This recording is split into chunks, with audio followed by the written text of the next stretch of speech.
I reached out to open the fridge, but suddenly saw an assassin pouncing at me. I immediately realized my cover had been blown. I started throwing cans at the assassin wildly. As the attacker got closer, I kicked him hard, knocking him to the ground.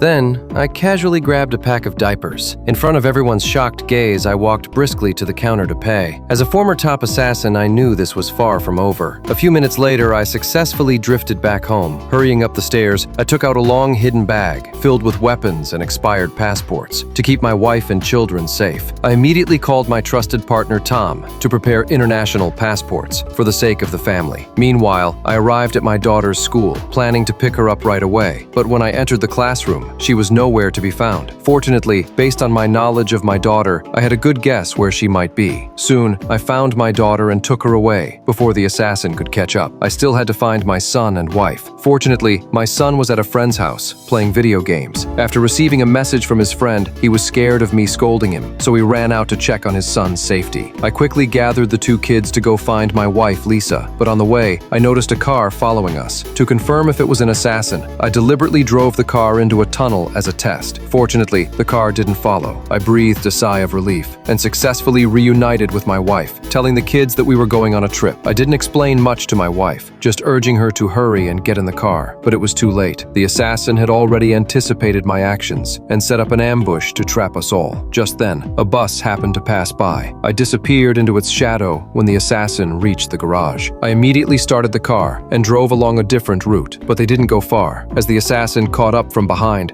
trying to force me to stop. In a critical moment, I made a sharp drift at the fork and drove into a narrow alley. I suddenly realized these enemies always knew my exact location. They must have put a tracker on my car. To shake off the tail, I drove to my work garage, closed the door. Once inside, I pretended to inspect a car, quickly raised the chassis, and found the tracker within seconds. To escape, I secretly moved the tracker to a colleague's car. My colleague gave me a knowing look, then slammed the gas pedal, speeding onto the highway, successfully diverting the assassin. Once the threat was gone, I drove my family straight to Las Vegas. What I didn't know was that Roger, the leader of the assassin organization, had already arrived at my former home. Seeing my family happily together, Roger became furious and immediately issued a kill order. Meanwhile, after a long and exhausting journey, my family and I finally arrived in Las Vegas. To ease their fatigue, I booked a presidential suite. But unexpectedly, when we happily returned to the room, a small red dot had already locked onto my forehead.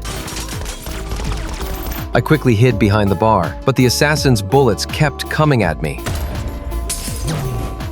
A few minutes later, I easily dealt with them. My wife hadn't recovered from the shock yet. Before I could explain, she took me to the game center, found